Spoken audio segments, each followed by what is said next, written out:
Hi, I'm Bani Nanda and I'm a pastry chef, and I'm really happy, and so I feel blessed that I am here today and I can talk about my journey and I can maybe give an ounce of motivation to someone out there. I really wanted to become a chef, and I was extremely mesmerized by the profession and by the fact that you can make a living out of cooking, and I loved cooking. I was pursuing a degree in physics, and I came back home one day and I just broke it to everyone that this is not my calling. I do not feel passionate about physics. A part of me felt like, you come out of school and you just have to do a degree because India is extremely academically inclined. And at that point, I couldn't really understand, okay, I'm studying physics, I had science when I was in school, but what do I make out of this? How can I make money out of physics? It left me very clueless. So I remember coming home and I remember telling my parents that, this is what I really want to do. They were not upset, they were just really confused and they couldn't see the light at the end of the tunnel. It took some convincing, maybe not a lot of convincing. My parents are very liberal and they're very forward. They packed me off to Paris and I started studying. I went to culinary school over there. If you ask me about my personality, I was always free-spirited and extremely whimsical. When I was a kid, I had this book. It was a book about things. One of those kid books that you have to fill.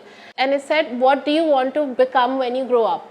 And it had like 50 professions, and I remember ticking almost 35 professions. I wanted to become a pilot. I wanted to become a detective. I wanted to become a chef, of course. I wanted to become a teacher. I was always told that, no, you can't be so many things. You have to focus on something and you have to eventually find one profession. And I think I was 4, and I remember my mom sitting next to me and she said that, oh, like chefs earn a lot of money. This is not true. Eventually you become a head chef and you're paid really well because only you can make that dish. This is not true. And she's like, you can become a chef one day. Someone like me needs that freedom. I just need to be pushed off a cliff and I'll figure my way out. I was extremely sure of that. So I started my business in 2015. It was all an amalgamation of my passion, my freedom, and the fact that I got a head start, and the fact that I had really progressive and really supportive parents, and they just kept pushing me. For me, freedom equals to financial independence. I can't press on this enough. I can't tell you how exhilarating it feels to finally turn financially independent. And I can't tell you the amount of respect you feel for yourself every day when you wake up. Being financially independent is important, but it has its flip side because, when you're young, it can go straight to your head. You can develop a certain air about yourself. I think it's very important that at the end of the day, we all must feel very humble and very thankful, and every day I should wake up feeling all the gratitude in the world, and that's something that my mother helped me factor in. I want to talk about all the struggles I went through. I want to talk about how important it is for people to take you seriously, especially when you're running a business. I want to talk about the way people looked at me and the way they undermined all my efforts into building whatever I've built today. A lot of young girls, they've been following my journey, and I feel like today I'm proud that I can inspire girls and I can inspire young women to lead their way into businesses. You have to break the mindset of the society. I've been trying to do that for 6 years now, and I feel like it's an everyday procedure. You do little bit every day. I'm a free spirit, and I feel like being a free spirit stems from a lot of passion and confidence. I feel like you can have all those things about you, but they need to be inculcated in an environment that helps you feel free on a daily basis. And that's the only thing, that's my entire fuel, and that's the only reason I am where I am today. I was never a motivated person for the most part, and it took a lot for me to gather all of my whimsical thoughts and channel them. If you ever feel that you lack motivation, I would advise you to go back to your roots. A part of me probably went back to that kid book, and it went back to those pages where I was ticking like 30 professions. I feel like it's never too late, and if you have an ounce of passion, and if you have the courage and you have the right circumstances and you have the environment and you have that platform, there should be nothing stopping you. So when I made that transition from being a home baker, I met my husband and we opened a bigger studio. A lot of us, I'm here giving my talk, and we don't really talk about our shortcomings, we don't talk about our failures. But once we made this grand shift, we were getting a lot of things wrong. We were chasing an entire dream of owning a cafe, an experiential cafe, and it was really failing.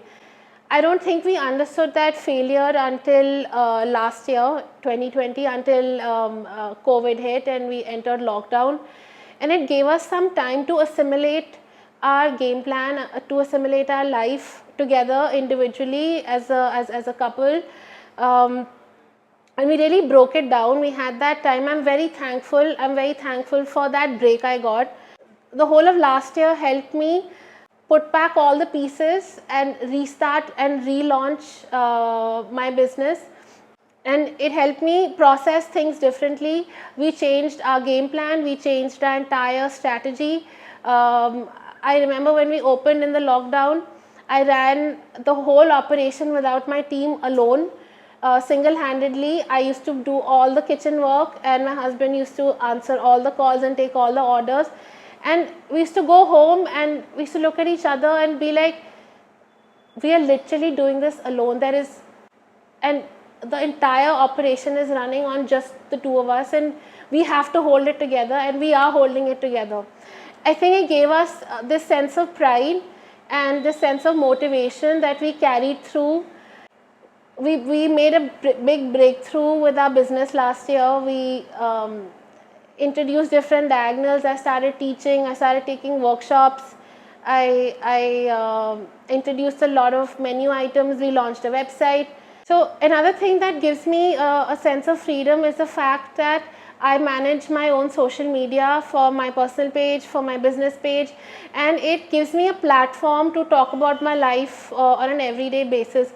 I don't know how many of you really know how to completely extract social media, but I'm someone who's taken the maximum advantage of it, and it does bring a sense of freedom to the table. People hear my stories, they know what I'm doing, they know that, oh, I got a new oven today, or I got a new puppy. I would like to believe that I brought neoclassical French patisserie to Delhi at a time where people were very afraid of trying new things. They were very comfortable ordering, old school cakes and pastries, and they couldn't understand where I was coming from. But I kept pushing, I was very, very stubborn, and I built my business on saying no. Can you make me a purple cake? No. Can you make me a fondant cake? No. Can you please deliver my cake to, I don't know where, Narnia? No. And I kept saying no, and it really helped me shape up a brand. It really helped me define everything that I stand for and everything that I would want my brand to stand for. If I look back and if I want to analyze, okay, how did it all fall together? There are some important factors that I would like to talk about. Firstly, if you're an entrepreneur and you're starting out on your own, it's very important to do every single thing from scratch on your own without any help. I'll give you an example. I signed up to become a pastry chef, okay? I didn't know anything about running a business. I didn't know what a current account was. I didn't know B of banking. I think my accountant just wanted to run away from me. I did not have bills. I didn't keep files. I didn't keep folders. I didn't know what taxes are. I don't know what type of taxes hit you in the face eventually. I had to struggle a lot because I just signed up to make cakes. And a lot of people don't talk about their bad days. People think, oh, this is a nice talk and we're going to hear really positive, motivating things. But let me tell you, you have bad days, and this was the worst day that I've ever had to experience in my business. We were so overwhelmed and overbooked with orders for Rakhi. that someone ordered a cake, like, I mean, someone ordered their Rakhi order for 9 a.m. and at 11 p.m. they don't have their order. I don't know where their order is. My manager doesn't know where their order is.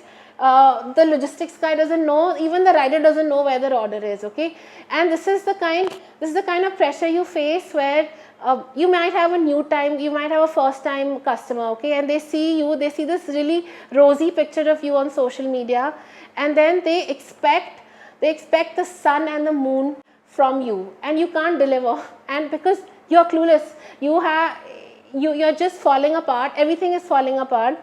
And there were times I remember that night, it was 11:30 and I had broken down, there were tears in my eyes, and I was talking to clients, they were yelling at me.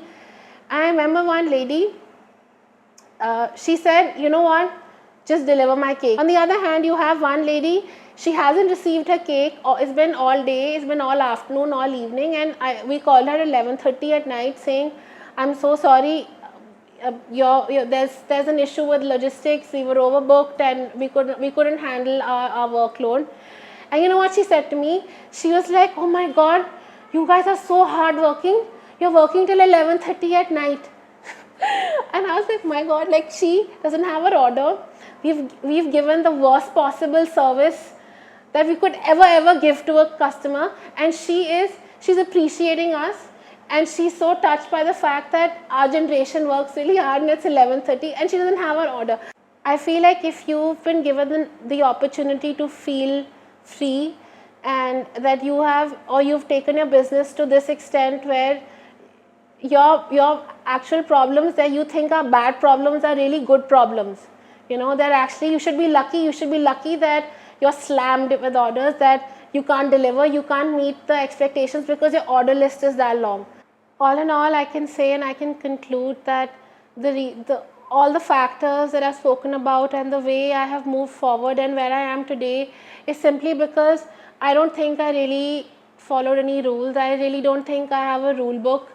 I just believe in sheer passion and hard work and humility, and I think all of those are beautifully linked to feeling free and being on a path and choosing a path of freedom. I really hope that you can gather something from today, and I really hope that it stays with you as a part of your journey.